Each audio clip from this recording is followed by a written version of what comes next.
Great. I think we're good to go. All right, good. I'll call to order the Planning Commission for May 22nd, 2024. Let's go ahead and start with the roll call, please. Excellent. Chair Lane, Here. Chair Lane present, Vice Chair Lerner, Here. Vice Chair Lerner present, Commissioner Bryant, Here. Commissioner Bryant present, Commissioner Polito, Here. Commissioner Polito present, and Commissioner Tonelli. Here. Commissioner Tonelli present. All right. Next item is public comment for items that aren't on the agenda. So what we do is we make sure there's a spot for people to come up and talk to us about things that they want to bring up or give us feedback on things or tell us about things that we should be looking into. So I'll go ahead and open up the public comment for anybody who's doesn't want to talk on something on the agenda. And there's no mad rush to the microphone here, and there's nobody online that's coming off of mute. So I'm going to go ahead and open and close the public comment section. So then the next item is approval of the minutes from the April 24th meeting? April 24th meeting? I didn't see anything in there that needed to be changed that I saw. Yeah. All right. And Paul, you Did not yeah. make the meeting. Okay, good. So I there's was only three of away. us that can vote on this one then. All right. I'll go ahead and move the minutes as submitted. I need a second. Moved and seconded. All those in favor say aye. Aye. Aye. Those who abstain? Abstain. 2 abstentions. Okay, thank you. All right, very good.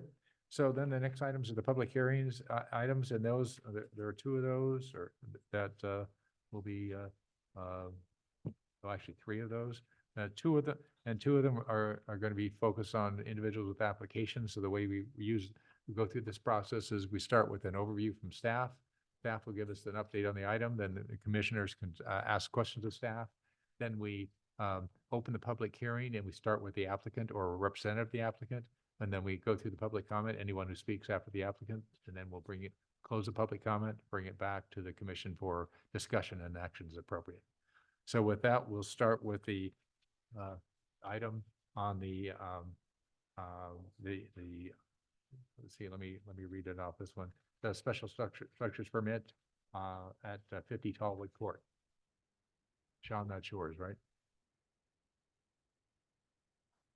All right, very.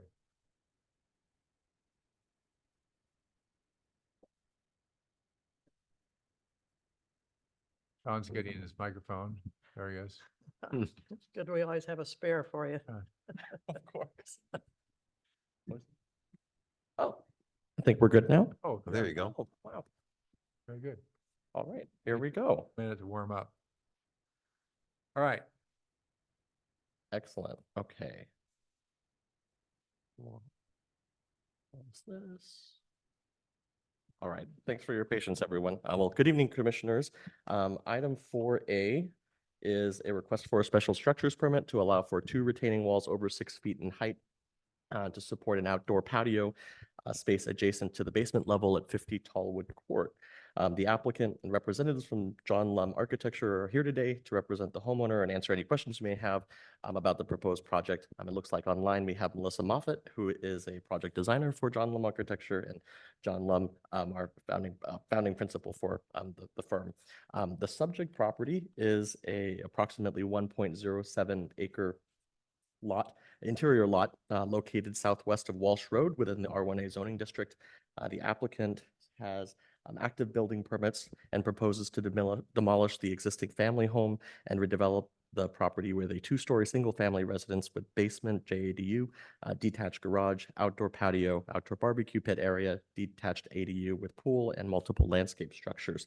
The lot is a hillside lot that slopes upward along Tallwood Court to the south, and the topography is consistent with the immediate vicinity, supporting other hillside residential development in the R1A zoning district with similarly sized acre lots.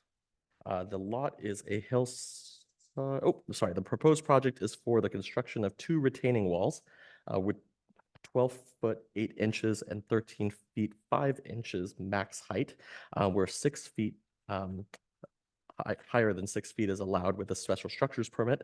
The walls will be approximately 54 feet apart from one another and will follow the existing topography of the property, ranging from 12% to 37% slope, in order to create a partially enclosed 1,860 square foot outdoor patio area adjacent to the basement and below the first floor of the proposed residence. Table A provides a summary of the proposed special structures labeled as structure A and structures B in the corresponding images following figure 2, providing a site plan, elevation sections, as well as the renderings for the proposed special structures. We'll go through that very quickly here. Table B, we're scanning through. Various renderings are here. It's figure 6. Table B provides a summary of the resulting proposed outdoor patio area, which complies with the accessory structure setback requirements associated with the property.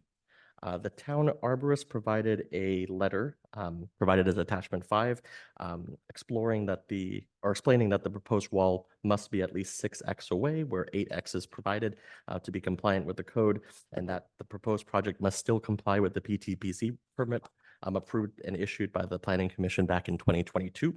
Our recommendation this evening is to approve the special structures permit because we were able to meet the 3 required findings in order to grant the special structures permit. For finding A, the proposed building or structure will not negatively impact neighboring properties with respect to privacy and view. We were able to conclude that the proposed structure would not be a negative impact to the neighbors with respect to privacy and view, especially considering that the downhill adjacent neighbor would actually probably benefit from the sunken patio site following the existing topography of the lot, as opposed to having a raised large outdoor deck. And that landscaping would be applied that would not be provide an impact to a substantial impact to privacy and view for the neighbors. For finding B, which is the proposed building or structure complies with other development standards, restrictions, or limitations for the proposed building or structure, such as height and landscape screening. For this finding, the proposed structure and resulting outdoor area complies with the town development standards for fences and walls, as well as accessory structures if approved. And the final finding is that the granting of the special structures permit is consistent with the objectives of the general plan and this title. For this finding, we were also able to meet that requirement.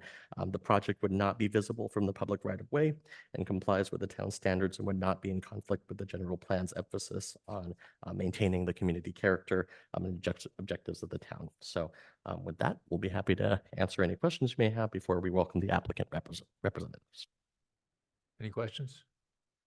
No. I don't have any. No. All right, good. Then we'll go ahead and open the public comment section. We'll start with the applicant representative. Thank you.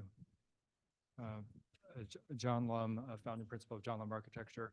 I just wanted to add, we included a new slide, I think, that just shows basically where the house is located in relation, where these retaining walls are in relationship to the adjacent neighbor, just for context.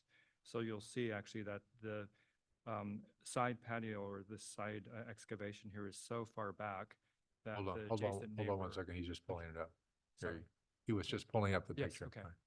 And Go I ahead. don't have a pointer, but you'll see the side patio, which is, there's the tennis court of the adjacent neighbor. So A is kind of looking towards the retaining walls, which are actually perpendicular to the property line. Mhm. So in essence, it's really going to be very hard for anyone to observe the height of these retaining walls only within the property. Also, just to let you know that the elevation of this patio is 3 feet lower than the crest of the little hillside there. So in essence, the retaining walls visually are 3 feet shorter than what they would normally look like. So and the then this- orientation of the house is 90 degrees different than the current home? No, it's actually, The same. it's the same. Okay. But we had this opportunity for the basement to have daylight coming. I didn't into- realize it was a tennis court down there when I was looking at it. Okay. Oh, yes, that's the adjacent neighbor's Yeah. tennis court. Yeah, okay. And so we believe that the impact to them will be very low. And then we just created some renderings just to show you what we perceive from, if you had your back against the 6-foot-high fence, this is what you would see from the subject property. Uh-huh. And then we generated another rendering to show what we would perceive as a view from slope from the fence line there. So we believe that you won't be able to see any of the retaining wall from the neighbors. So, thank you. All right, any questions? Yeah, I have some Go ahead. questions. So John, Yes. I'm looking at your sheet A3.02. Yes, let me grab that. Can you pull that up? Yes, okay. So you don't have a section through, it's not included in the package here. So it's a little hard to figure out what's going on. You just talked about the retaining walls being, you'd only see 3 feet of them. Oh, no, I'm saying that if you go to the far right of, for example, 3A 3.02, patio exterior elevation east, if you go to the right-hand side, the toe of the patio is 3 foot down from the native grade. So even though we're saying that the height of the maximum Right. retaining wall is 13 feet, in essence, from that native grade at the edge of the patio, it's Okay. basically 10 Yeah, feet. so I understand that. Yes. So what's confusing to me, John, is that I'm looking at the elevation on the left side that has the glass guardrail. Yes. Right. So I'm not clear on why that is there. Is that a deck on the top or? Oh, no, that's the entrance into the side Yeah. of the house. So that keeps people from, because the retaining wall's right there, someone's walking along that pathway. If that railing wasn't there, they would fall down into. Yeah, a so hole. this is, okay, so this is really my point is, or the point I wanted to get to is, there is no guardrail on this retaining wall other than right there at that location. Oh, yes, we talked about that with the landscape architect, and it's going to be heavily planted, but we also mentioned that, do we need to put a railing in or not? It was a question that I know that the owner would be willing to put in. So that's my issue. And I'd want to know that that actually was required.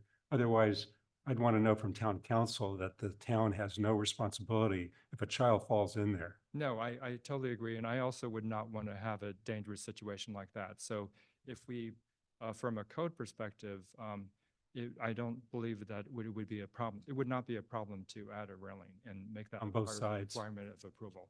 Yeah. Yes. I mean, yeah, okay, so that's really the answer. I mean, alternatively, you could lower the grade there. We could, yes, you could excavate down so that it actually became a guardrail. Right. So it would be like a gully right there. That's correct. Yeah. But that's But- not the plan now. No, right now, the goal was to leave the grade where it was because of the adjacent heritage trees and things of that sort. So I think that probably the easiest thing would be just to continue the guardrail down. But not versus make it, excavate. not make it glass or make it glass? Yes. Make it glass? It could either be, well, it's a guardrail, so it would most likely, following the aesthetic of the house, I would imagine glass would be the appropriate thing to do. Yeah. But I would say that from just a policy standpoint, the requirement of a guardrail that complies with the uniform building code would probably be the appropriate language that the Right. commission may want to adopt. Okay, good. All right. All right, and what about, so whenever I see this kind of level of new cement, I think about draining and what drainage and what you've looked at in that because, Well, particularly at the bottom. yeah, of it, yeah, right. I mean, it could be a swimming pool. Civil- Uh, Yeah, it's definitely, we have a good civil engineer, yes. And Where does it drain to? well, I believe that they're going, in this case, because it's a downslope lot, actually, I don't think we've gotten yet there to, it's definitely, minimally is going to be a sump pump. if Okay. And then, I mean, ideally it would be a gravity fed, the drainage of this area here. But Yeah. my sense is that, because of the elevation, of course, the sewer is going downhill. So there may be, and I don't actually know yet what the civil engineer is planning. Yeah, because that'll put a, so that, and the tennis court is down the hill from the cement, right? Yeah. So that just, so, The whole world's down. yeah. Yeah, the whole Yeah, world is what downhill. what I don't think you can do is collect all that water there and then put it in a drain that Yeah. drains out at the edge of the property. Okay. I can actually also text my project architect who is more on top of the actual civil aspects of this project. Let me just ask her. That was the first thing that came to my mind was, Okay. It looks like a really great swimming pool. Just don't open the sliding glass door downstairs.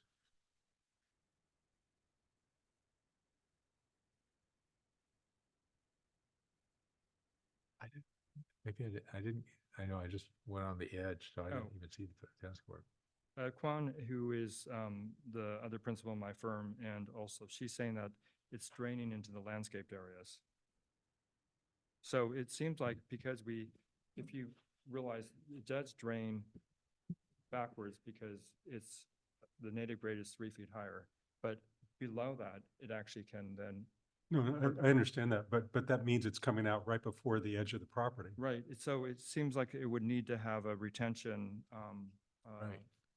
Some kind of retention, retention. because otherwise, I mean, Yeah. Or is it just piped into that's, the neighbor? that gets soaked into the ground now, the way it's there right now, so that Right. moves it from, Yeah, no, there's probably, I mean, I would imagine that we would want to have a bioswale there.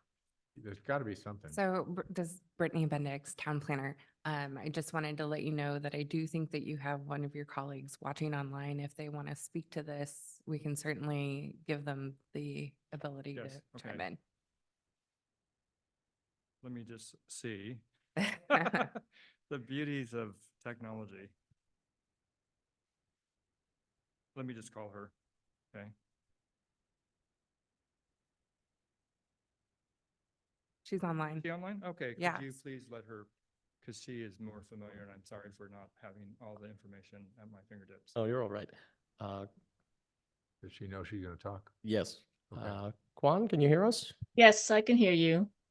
So the civil engineering plan is not completed yet. But there is if you go to the landscape plan, there should be I mean, there's typically a detention basin where the water is allowed to flow to. And if there is a need to pump the water to connect with the city sewer, then we would implement a sump pump. Okay, We can do that. yeah, normally we don't do that, right? So what that means is that they are working on getting planning approval first, in part because their project requires this special entitlement, the special structures permit. Right. If for whatever reason, the structure that you're seeing and you're approving now changes because of review of the drainage plan, then this would come back to you for additional consideration. Okay, so this is why I bring this up. So I'm always worried when we see like part of a plan that turns into like maybe more complex. So I'm always concerned that, yeah, there could be a solution that they go, yeah, that's good enough, but I'm not sure that's good enough on this one because it's such a dramatic change to the retention compared to what's there now. But I'm open to whatever anybody wants, but it's the overriding concern I have on this. I mean, the safety one's a good one to bring up too.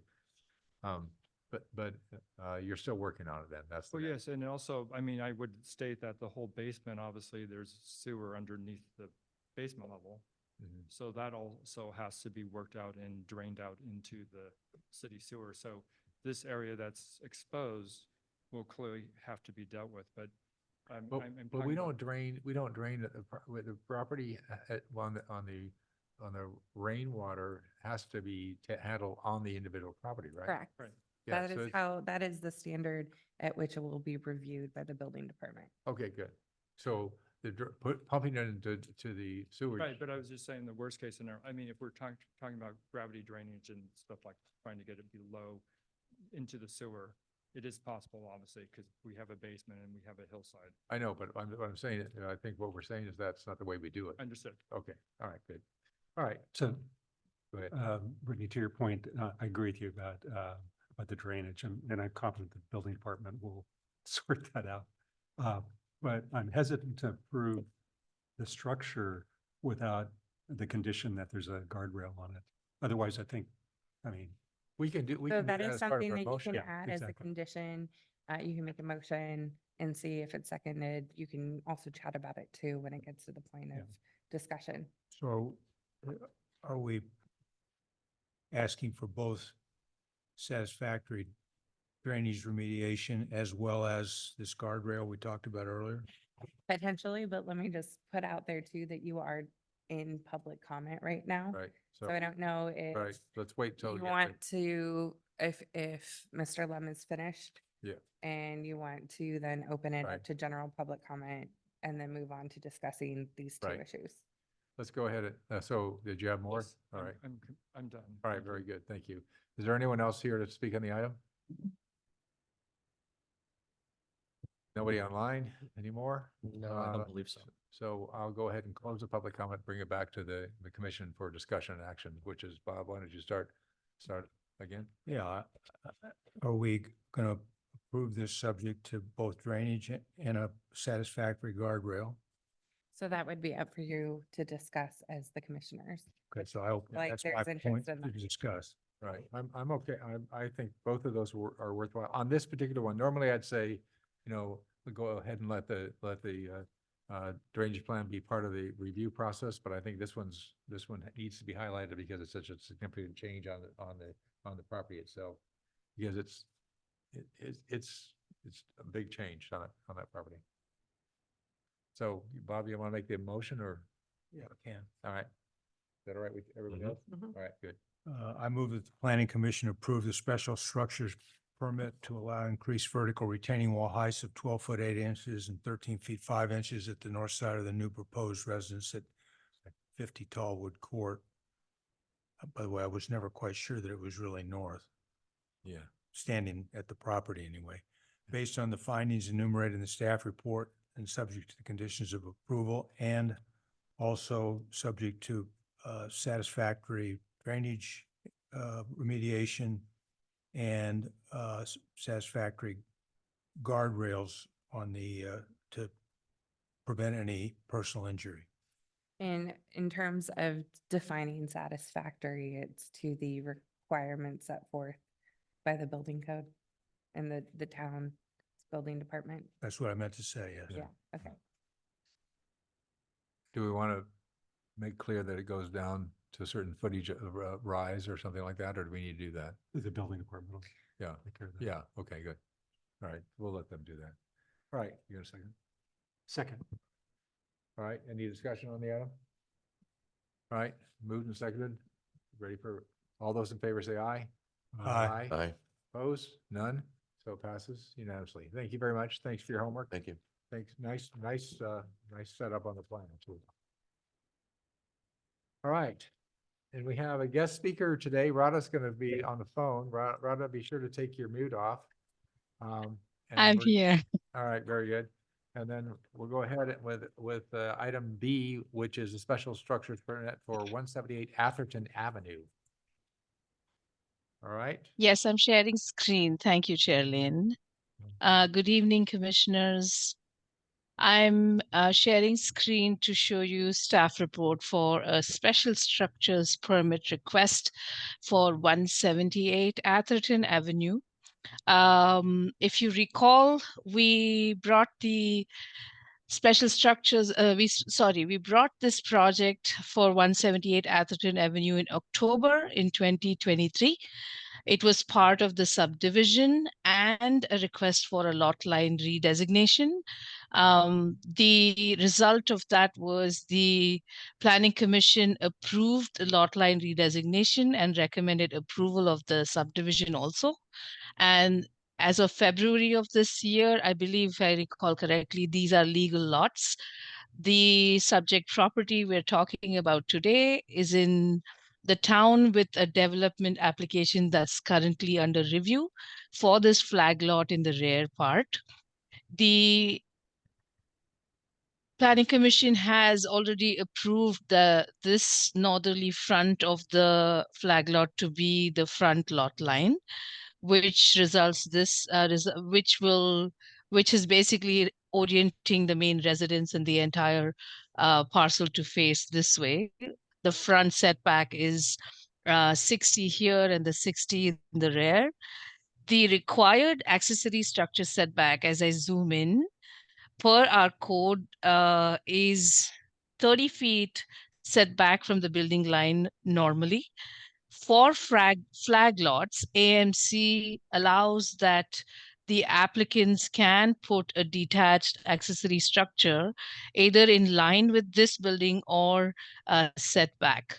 And the request today is that they want to not align with the main setback, but leverage the special structures request. And they have proposed the detached garage not at the 90 foot from the front, but at around 77 feet from this front lot line.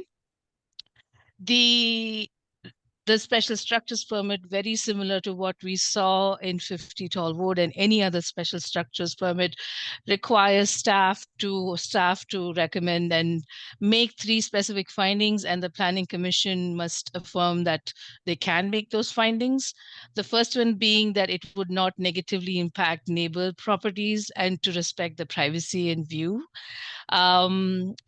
From the design of this detached garage, we can make the findings that it won't have any privacy or view impact because it won't have any openings and windows. The overall height is about 11 feet 8 inches. The maximum height they can go up to is 15 feet. And they would be required to provide standard landscape screening. And we can make the finding that it wouldn't negatively impact the neighbor properties.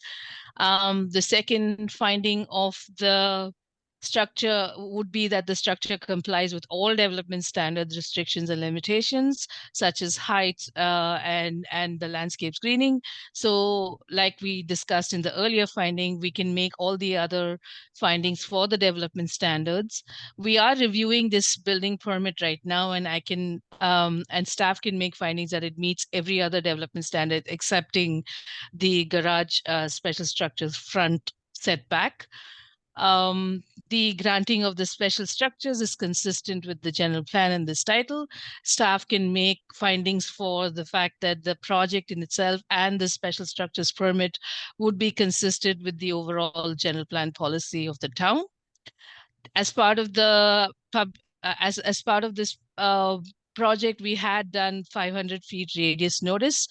We did receive a call from the neighbor next door, but it was more, we received a call yesterday or day before.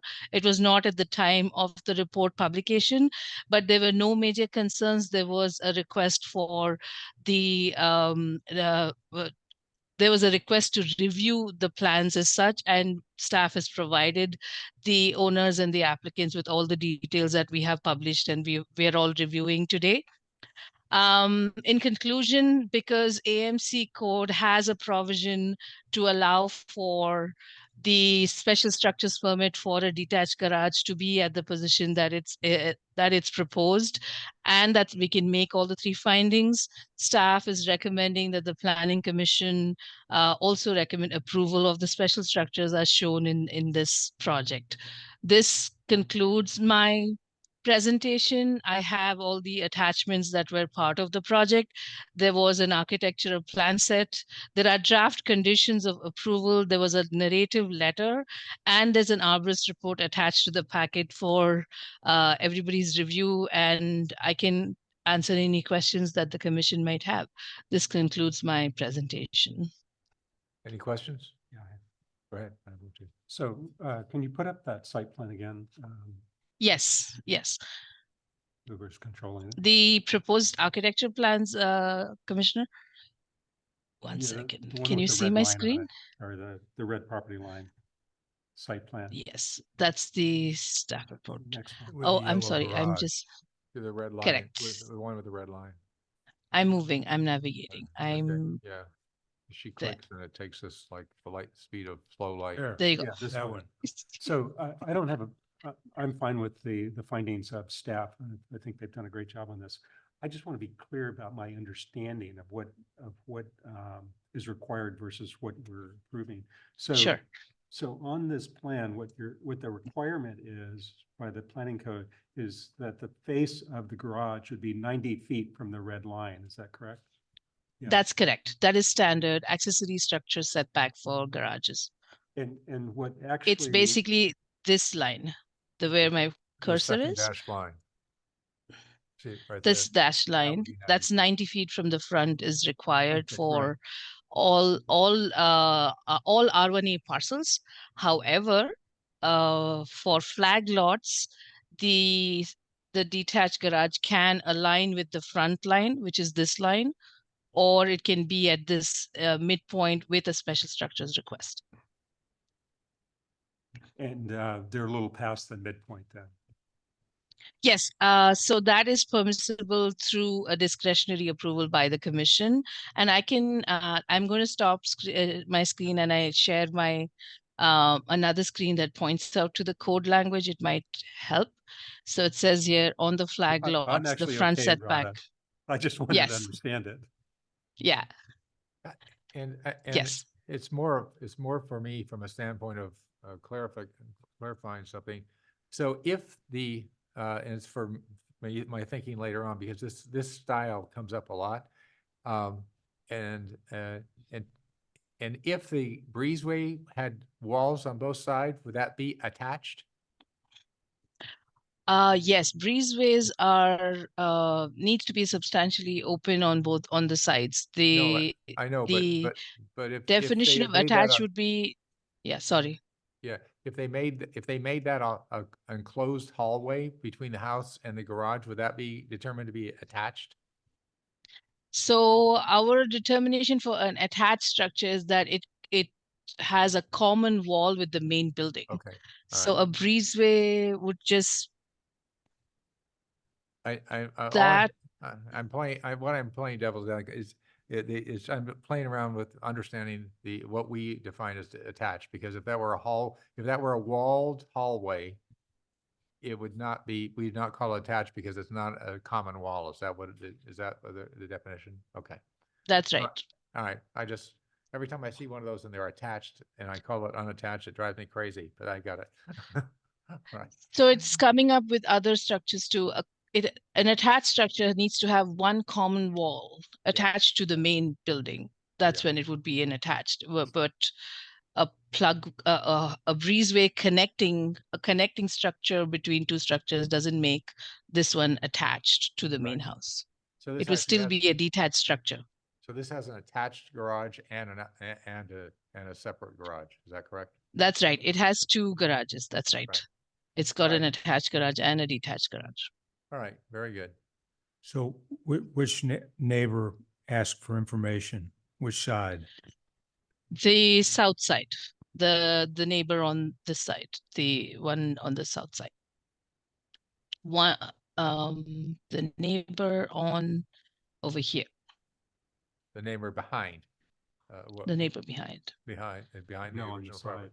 So Well, yeah, the side. and this- Radha, So- this is Brittany. Can you please indicate that on the site plan, please? Over here.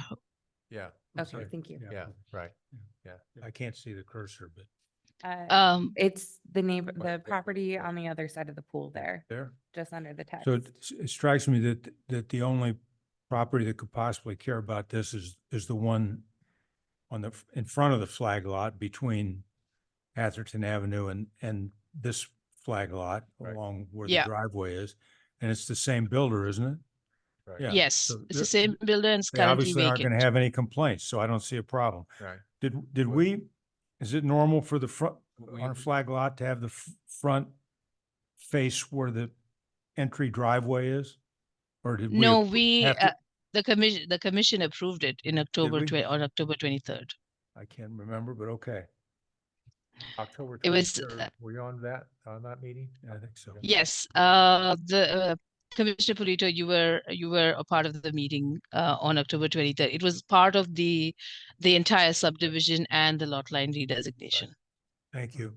We might have been remote. At that meeting. Yeah. All right, let me open up the public comment section. All right, I'll go ahead and open up the public comment. We'll start with the applicant or the representative. Thank you for your presentation, Radha. Good evening, Commissioners. I'm Sean Lopes, Project Architect with PPA. And as Bob mentioned, PPG is a developer for both properties. So when we looked at the design of the rear lot, we've also taken into account the future design of the front lot and have no opposition to where the garage is, obviously. I think it helps provide some building screening between the two properties based on the front layout. So if you have any other questions, I'm happy to help answer those for you guys. I had a couple of questions. Did you have more questions? No, All right. Question I had, there's twofold. One is on farther down the driveway, there's a tree that's like 20% into the driveway right now. Rhoda, can you pull that up? So this is not part of this application, but there's this on the lower section of the map here, there's a tree as you go in. Is that tree going away? That's Yeah, I mean, if the X is on there, I believe that tree is, okay. So is that an easement or is that part of this property? that's part of this property. Okay. The flag. All right, good. So this is, that's part of that's part of what's going on. And Sally's gone over this, all that stuff. So there's a bunch of trees that are being taken out farther down and here, right? Correct. Is the driveway going to continue to be rock or is it going to be paved? Paved. Okay. So the question I have, there's several trees on the property right next door to that that are right along the property line. And if you pave that, that changes the way that their water seepage works. So I'm looking for some understanding of, it's not part of your application, I know. So I just, but I'm concerned again about the overall impact of this plan relative to neighbors. So if what's going to happen in terms of the consideration for the trees on the other side of that fence? Our application is currently into the building permit process and Public Works, and Sally had no commentary on it. I know that in past projects where there are issues with tree roots close to driveways, we've used geogrid structures under permeable pavers to Right. kind of allow those to thrive in the proposed conditions, but that has not come up as an issue. So currently we're proposing that as solid asphalt driveway down, Okay. All right. but open to consideration of that if that's a request. Well, by technically I Sally. can't do anything on this application because it's not part of the garage.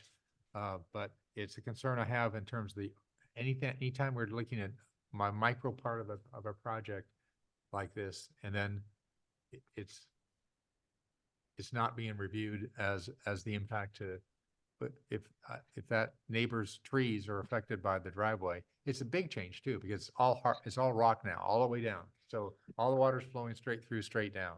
Chair Lane, are you discussing the impacts of the driveway on the subject property or on the property next door that's The under property next development? door, because Okay. all their trees are right along the property line on the other side. And they're tall trees that have significant roots. So Yeah. then The what question we is, should have, when we should have considered that and maybe recommended conditions to dictate or guide development in the future would have been at the subdivision phase. Yeah, the question is where they're at in the process. I mean, if Yeah. we looked at the prior application, there's 3 or 4 sheets in here on the arborist report. There's nothing in this one. Right, So but that project isn't before you right now.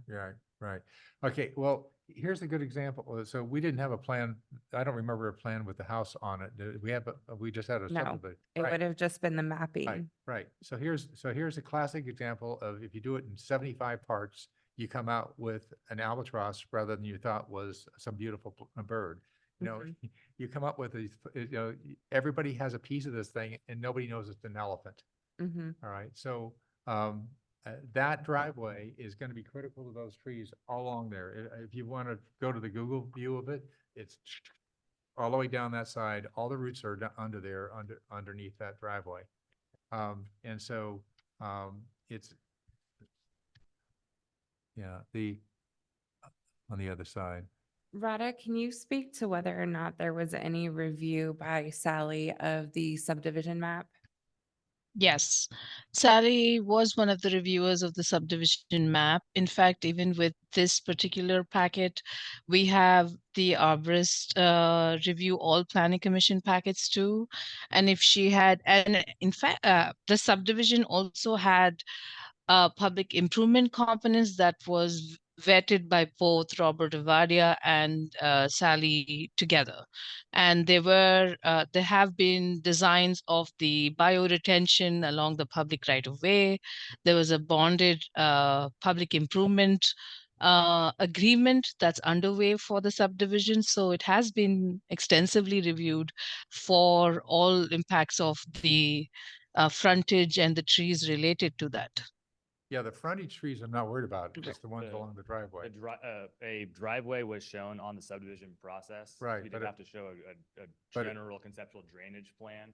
So the only thing that changed obviously was the location of the house, but on the approved subdivision, there was a driveway shown at the location that it's currently. Yeah, but the type Yeah. of driveway, if you saw the site now, it looks like it's got an all rock driveway. And okay, great. But I looked at it, I went, there's no way that they're gonna have a nice house back there with a rock driveway.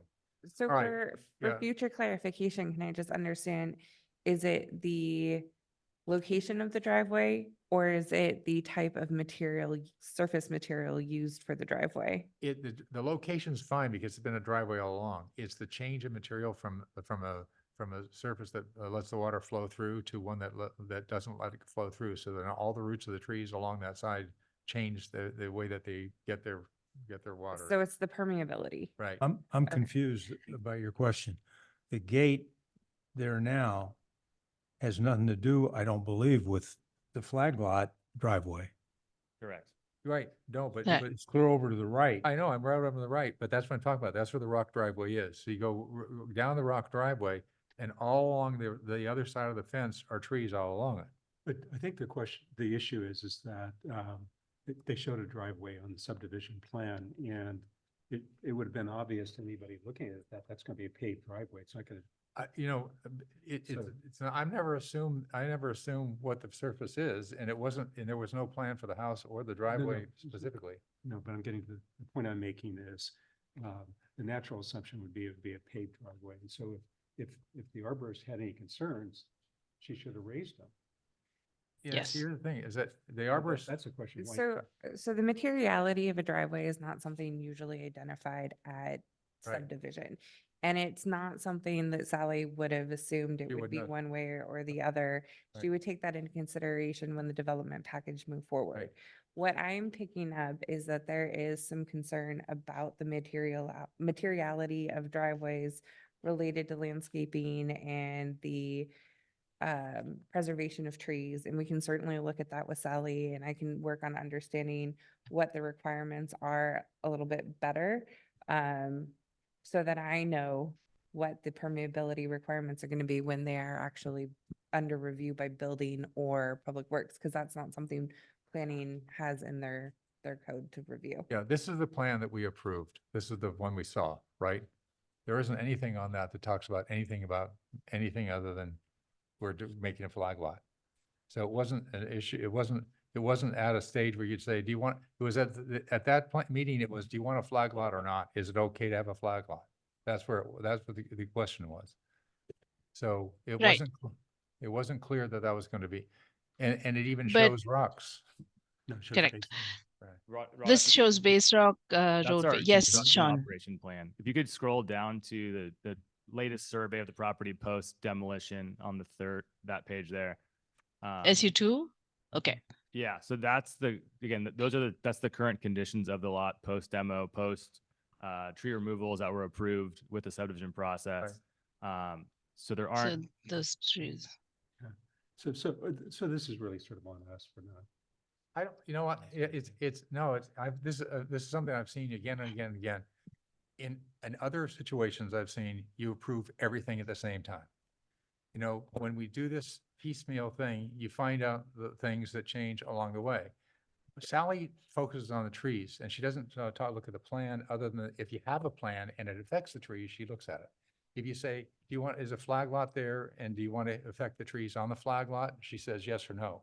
She doesn't go down through the process of looking at the trees along the neighbor's property until somebody says, oh, by the way, we're going to put pavement down and it might affect those trees, or maybe they don't say that. So in other situations, I've seen the entire plan come before me. Again and again and again, we see pieces of the plan and yeah, it seems fine. And then you find out that you created an elephant. So it's a pet peeve, sorry about that. It's a pet peeve that I've had again and again and again, which is Sally only looks at the trees, which she should. We've got to look at the plan. We don't get a plan sometimes. And this is a good example of it. So That is correct. You will be seeing subdivisions in the future that don't have construction plans. Right. We will do our best to identify a building footprint and setbacks so that you have kind of an understanding of what the buildable area could be. And that would inform future decisions in terms of what construction is allowed. There are situations where an applicant might come in with everything, but I would say that it's rare that they will package everything up at the very beginning because there's so much more nuanced analysis that goes into the actual design of the building separate from the design of the lot. Right. So what I think I'm taking away from this is that we need to look at what our permeability requirements are and make sure that those are strong enough that it doesn't matter what's approved in the subdivision. You can rest assured that it will be taken care of when the building plans come in. Right. That'll make me happy, but. All of which has nothing to do with the special structure permit. right, we're discussing. right. Correct. Sean But, is. but it's the very only time good. it's the only time I can bring it up really, because this is a classic example that I've seen, and I've seen it repeatedly. And Yes. and it's always something else that they go, okay, I can work around it, but I keep working around it. This is helpful feedback. Okay, so you happen to be here for this, Yeah. but I appreciate that. Appreciate Yeah. the feedback, and we'll Yeah. make sure to All think right. about that in the future. Again, going back to that, I believe that the subdivision map that was approved with Liam Braze's drawings did show a 16-foot wide called out concrete driveway. I Up- don't, yeah, up the I don't, Yeah. I'll go back and look at it, but Um, I would have questioned if I'd seen it. All right, so with that, with any other None. questions or long comments? All right, anything else then? No, All right, That's all. good, thank you. Is thank there- you guys. Thank you. Thank you for putting up with that. As anybody online, there's nobody else in the room, or is there somebody else in the room for this? Nope, okay, good. All right, I thought he's gonna be. All right, then I'll go ahead and close the public comment and bring it back for discussion or action. I'm ready to make a motion if you're ready. All right, good. I move the planning commission approve the special structures permit to allow a 510 square foot detached garage located 17.8 inch, 17 feet 8 inches behind the front wall of the main entrance where 30 feet is required for the total of 77.8 feet from the northern property line based on the findings enumerated in the staff report and subject to the conditions and approval certificate. Second. Moved and seconded. All those, any discussion? No. All those in favor say aye. Aye. Aye. Opposed? None? Very good. Thank you. Thank you. Tell your client that I get the last half of the bill. Thank you. Just. All right, well, go ahead, go ahead. Just on your point, I'm a little surprised at not this submission, but the one before, that they came in and not having addressed this issue of the guardrail on top of that retaining wall. So it's like the design is 70% done, but it's actually not really finished. And so, It could be, again, conjecture. It could be that they didn't want to go beyond what they were already asking because it already requires a special structures permit, so it's additional height.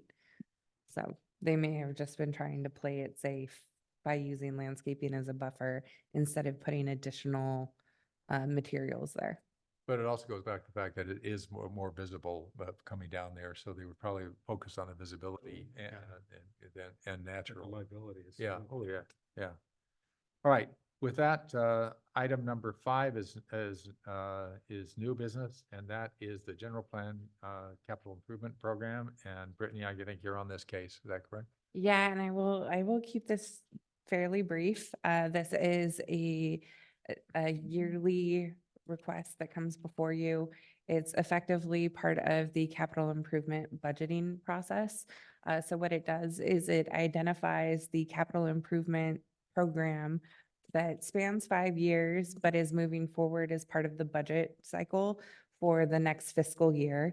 And that process requires that we make a general plan consistency finding, basically asserting that all of the capital improvement projects that are moving forward within the next 5 years are consistent with the general plan.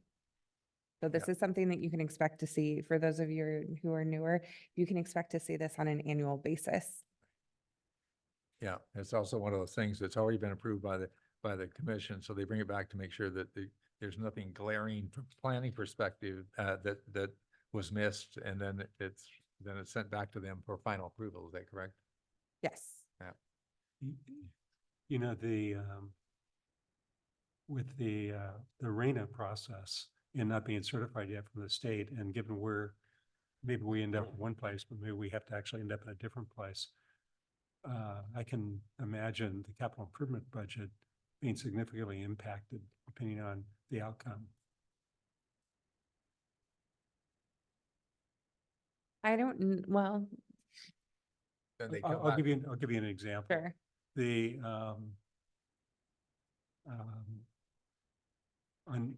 right now we have, council selected the 3 lots along Ravenswood, to be included in the plan. This gets into the environmental investigation, but right now, Menlo Park has got an EIR going on, that same stretch of Ravenswood. And it may come back and say it needs more signaling, or, traffic signaling, something like that, or there's gonna have to be more water, sewer. And so some of that may impact Atherton in terms of,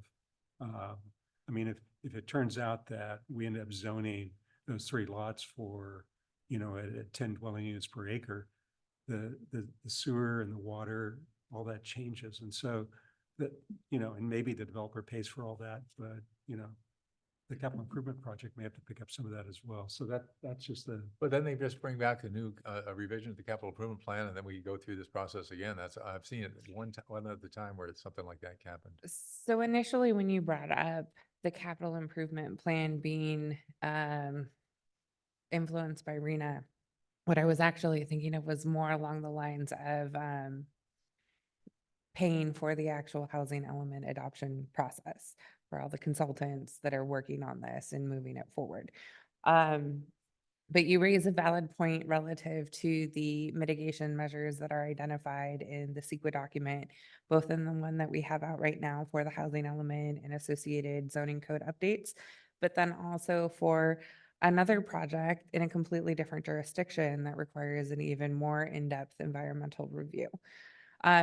So with our environmental review, the mitigation measures that are called out, a lot of them are actually already included as capital improvement projects. And the mitigations that are coming out of it are, well, it's not even mitigations, but some of the discussion in there that's identifying improvements to certain intersections are identifying intersections that there are no substantial impacts because they're already operating at a deficiency. And so the town has multiple investigations in terms of how to fix that in different programs, that some of them are captured in the capital improvement program. Others might be actually in the public works operating budget. Don't know exactly which falls where. There are mitigation measures that fall on the applicant to provide when they move forward. And then there is the situation where if the applicant uses a state law to move forward and therefore is not subject to the mitigation measures, resolving any sort of issues that come up could then, yes, fall on the town. But we don't have any identified at this point. The EIR that's forthcoming, the draft EIR that's forthcoming on the SRI project, that was in the news today. That project was initially approved for something like 500 units, and now they're seeking a project variant that would bump it up to another 300 units, so approximately 800. That's why they're going back and they're circulating another EIR. That's Right. gonna fall on the developer to fund a lot of the improvements that are related to that development. What I've read is that the Menlo Park Council included the 800 assumption in their RENA plan. That's possible. So that would have been that they included it in their housing element Right. and their approach to meeting the RENA, which is they still have to go through the process. That doesn't mean that they have signed off on this Yeah. variation. But yeah, it's an indication that they are banking on a version of that project moving forward to satisfy some of their RENA requirement. So this is maybe jumping ahead a little bit, but this is actually one of the questions I had about the environmental investigation that we have done or that staff has done. I did want to discuss that in my staff report after this item. So I don't know if it's worth kind of postponing that discussion so we Skip can this- stay on skip the topic, motion on on this. topic here and then move along in the agenda. All right. Any other questions? I'll come back to that in a minute. No one else has any questions? It looks, Nope. this is, I've seen this thing come up before me, 12 times.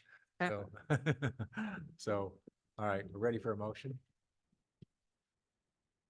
I'll move the planning commission find the capital improvement programs of fiscal year 24-25, 20 through 28-29. And the projects included in the program is not a project under STEQA and is consistent with the Atherton general plan for the reasons noted in the staff report. And there's an attachment of the plan along with this, I think. Okay, there was a second? Second. Moved and seconded. All those in favor say aye. Oh, wait. Aye. Opposed? I don't None? think, I'm sorry, I don't think we had public comment on that item. Oh, all right. I'll open it for public comment. There's nobody in the room, just for the record, and there's nobody online. Lisa Marie. Lisa Marie, is Lisa Marie there to speak? Or is she, yeah, I thought she was part of the. Yeah, she's part of town. She always Yeah, listens that's in. what I thought. All right, we'll open and close the public comment. Thank you for doing that. Now, we took the motion and we passed unanimously and no one beat our door down to speak on the item. The next item on the agenda is the staff report, and you were going to follow up with your comments on that. Yes, so I have two items that I wanted to bring forward on the staff report. I'll give you a sense of what those are. I already expect comments from Commissioner Bryant on both of them. So we can kind of, I'll start with the more meatier one, and then we'll end with the lighter one. So the first topic is the release of the draft CEQA document for the housing element and zoning code update package that's referred to as an initial study that has resulted in a mitigated negative declaration. We like using the acronym and ISMND for that because it's a lot shorter. And then the second item that I wanted to talk about was just to give you an update on the EDU workshop that we had on Monday that Commissioner Bryan attended. So going back to the ISMND, that was released on May 10th. There's a 30-day public review period where individuals can review the document and then provide comments to the substantive facts of the CEQA analysis itself. So really if anyone is commenting on it, they need to focus on what's in the document and not whether or not they like housing, because that's not the right document to contest. It's really the environmental analysis that is open for public comment at this point. That document is not before you. I'm just alerting you to it because it is substantial. It's a substantial document. It's about, I think, 150 pages, and that doesn't include the 6 additional technical studies that are attached to it. My hope is to bring that to you at the June Planning Commission hearing, but it really depends on the type of comments that we get by the end of the comment period. After we receive public comment period or public comments, there's really kind of 3 outcomes. One is that there aren't any public comments that rise to the level that we feel that we need to change any of the mitigation measures that are included in the analysis right now.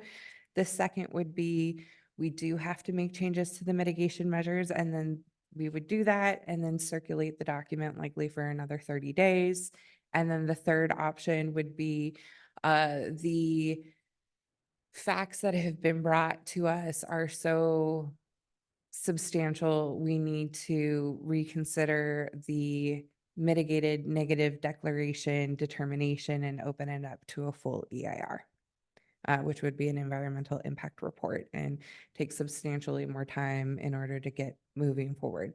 The CEQA analysis is kind of the first step in actually adopting the revised housing element with any sort of zoning code updates.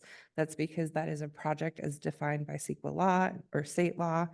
And so we have to have a CEQA determination before we can make any sort of movement on those other documents.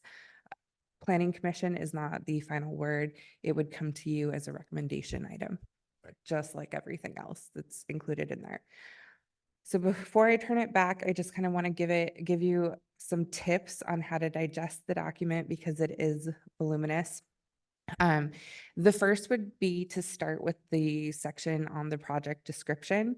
That really is meant to identify everything that the document would have analyzed. So that would include adding additional sites, the sites that are already identified in the housing element, some of the zoning code updates that we are looking at, some of the maximum building volumes that might result from the objective design standards or the zoning code standards for multifamily housing. Those are just some kind of high level examples.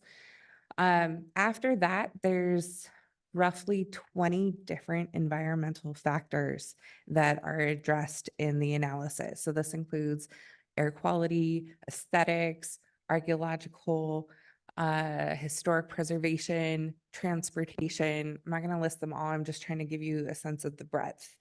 Greenhouse gas emissions. When you start getting into the more technical analysis, what I would recommend is starting with a section that is kind of non-important to Atherton or not as critical. So there's a section on agriculture and timber. We don't have any agricultural sensitive lands. We don't have any timberland. So that section's a pretty easy read and it will coach you Is that on. true? Isn't that property with that vineyard on it in Atherton or is it in Woodside? It's in Woodside. That's in Woodside. Okay.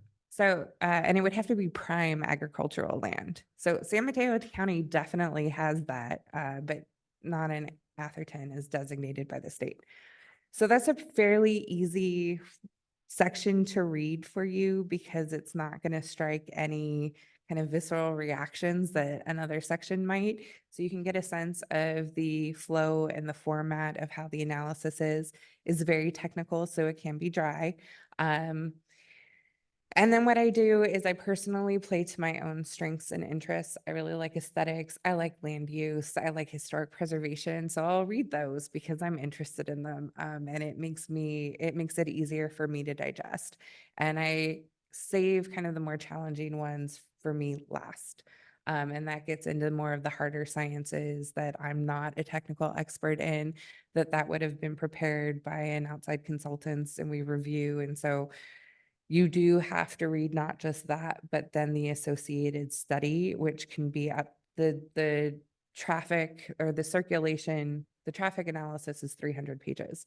I think there's another report that we have that's roughly 300 pages. Now, it starts with an executive summary. And so then multiple pages, the vast majority of the report are models and analysis, technical analysis, but it's still something that you need to pace yourself. I would not suggest sitting down and reading it from start to finish like it's a novel. It doesn't read that way. So with that, I will turn it over to you for any questions on the ISMND. First off, I thought that it's a really good job. It's written well. I have one suggestion just in formatting. So I followed your advice. I read the introduction and then I picked a couple of sections that I know more about and read down. It seems like in those 22 dozen odd other sections that there's a standard way where the first paragraph is really describing what that is, what the topic is. And the second paragraph is Atherton's response. And so I would tend to bold one of those so that it gets a little confusing. And so it would be helpful, I think, to a reader to see, sort of the form language that goes along with describing what that section is versus here's Atherton's response to this. So I think it would just make it simpler. But I think it's well done. And so my only question really is this issue of the CIR that Menlo Park is doing, and which traffic will clearly be an issue. And so the question is what's the interaction of that EIR with our initial investigation? So that's definitely something that I will be keeping a close eye on with the EIR. We did take the initial project at SRI into consideration when we were looking at the cumulative traffic impacts. And I also don't want to speak too much to the nuances of what's in the ISMND because it's not before you right now. I'm just kind of giving you a higher level overview of how to get through it. Generally speaking, the draft EIR should be taking into account any additional units on Ravenswood that could result from the Atherton housing element. And so that's something that I'll be working with the city manager to make sure that if that's not already in there, he's coordinating some level of a response back to Menlo Park during their public comment period. But they're looking at the transportation impacts of an additional 300 units and the maximum number of units that we're studying at that location just for the housing element is 30. So there's a substantial difference in the impacts that they have to address versus what we're considering in the housing element. But it's the same space. Yes. Yeah, I mean, it's the same area, right? Yeah. Yeah. Yeah. Yeah, okay, good. So, are we gonna get complete printed copies of everything or how you want, how are we doing It's this? not before you right now, so I'm not printing you out a copy. Right, good. I Um, just want to make sure. If you, I mean, yeah, if you want to request us to print you a copy of the draft, the public draft, No, that's all right. that's fine. No, Um, I just want to make sure. But it's not on your plate right Right. now. It's more of a heads up in case you want to start like working that CEQA muscle and practicing. We will in the staff report that moves forward with the environmental document have to give you a summary of what happened during the public comment period. We heard from these people. This is what happened based on their comments. This is what we think about their comments. Here's what we've changed or what we decided didn't need change. So you will get a summary of this All right, process. good. That's good. All right. Anything else on that one? That looks like we just finished one novel, the packet, the last packet, so now we get another one. And so then segueing out of the ISMND, focusing more on the ADU outreach program, I guess we'll call it. We had a workshop that was community workshop open to all residents that might have an interest in learning how to build an ADU. I thought we had a really good turnout, both in person and online. We met in this room and it was set up so that very similar to the safety element outreach meeting, which I forgot I also had. But people could sit around the table. There was a mic in front of them. So hopefully we were able to record well what their questions were for others. We'll put the recording on the website. We'll put my presentation on the website. And it's just really great to see that we have so much interest. I think that's huge shout out to the city manager's office, which led an analysis of I think it was Anthony did an assessment or an analysis of potentially all the detached structures in Atherton that just from aerial views and then did a cross-reference against who actually has a permit for an ADU to identify, hey, who might be interested in converting? And then sent out a mailer alerting them to some of the changes that we've made recently and trying to drum up interest. And we have a lot of questions relative to not just building a new ADU, but converting existing structures. So one caveat that I want to put out there, no one's listening right now, but maybe they'll see it on YouTube later, or you can tell your friends. We will have an amnesty program at some point that allows people to convert their structures from a guest house to an ADU or garage to an ADU Or a pool house. or pool house to an ADU. But I think it's really important to get the message out to individuals that that might not be as easy as just signing off a piece of paper and having an inspector come and check out your home. In some cases, it might be that they trigger life and safety improvements because when it was constructed, it wasn't constructed for habitability. Right. And so if you come and you report to our staff that you've had people living in this building and that you want to legalize it as a dwelling unit, but then we find out that you need to make certain improvements, you're going to have to make those improvements because at that point it's a life safety issue and we're obligated as professionals to make sure that you It's pursue a that. touchy dance. So I don't want a lot of people coming in and say with their heart on their sleeve telling us, all that they've done to help a family member only to then find out that, oh, well, guess what? You have to put in sprinklers, you need to put in a new window, you have to do all this construction work that you weren't planning on. Right, Right. right.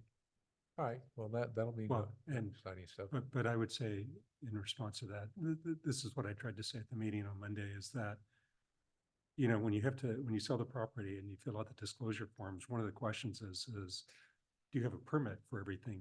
here? Right. Right. And there's other questions about how the space has been used and things like that. And so, people may get surprised. So your point, on the other hand, when they go to sell the property, that becomes a liability. And so. Having been in public service for quite some time now, you would be surprised at the number of people that purchase properties without doing their due diligence first. So, A lot of postings that I see say may not be permitted.